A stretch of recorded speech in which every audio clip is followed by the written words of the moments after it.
নেপালের পরবর্তীত রাজনৈতিক প্রেক্ষাপটের মাস্টারমাইন্ড আসলে কি? এ প্রশ্নে সরাসরি কোনো উত্তর না থাকলেও একটি নাম ঘুরে ফিরেই বেশ উচ্চারিত হচ্ছে, সুদন গুরুং। মাত্র ৩৬ বছর বয়সী এই যুবক কোনো রাজনীতিবিদ কিংবা বড় কোনো স্টার ছিলেন না, কিন্তু নেপালের নতুন প্রজন্ম যারা কিনা জেনজি হিসেবে পরিচিত তাদের আইডল। কিন্তু কেন? সুদন গুরুং পেশায় একজন ডিজে। হামি নেপাল নামে তার একটি অপ্রসিদ্ধ অলাভজনক সংস্থা রয়েছে, যদিও এই সংস্থাটিও অনেক বেশি পরিচিত নয়। এই সংস্থাটি ২০১৫ সালে প্রতিষ্ঠিত হলেও ২০২০ সালে নিবন্ধিত হয়।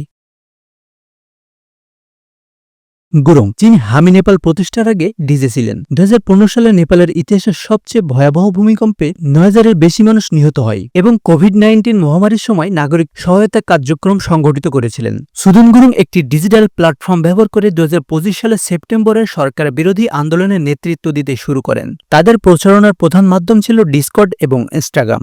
ডিসকর্ড মূলত ভিডিও গেমারদের জন্য জনপ্রিয় একটি মেসেজিং অ্যাপ। পুরো ভিডিওটি দেখতে কমেন্টসে পিন করা লিঙ্কে ক্লিক করুন।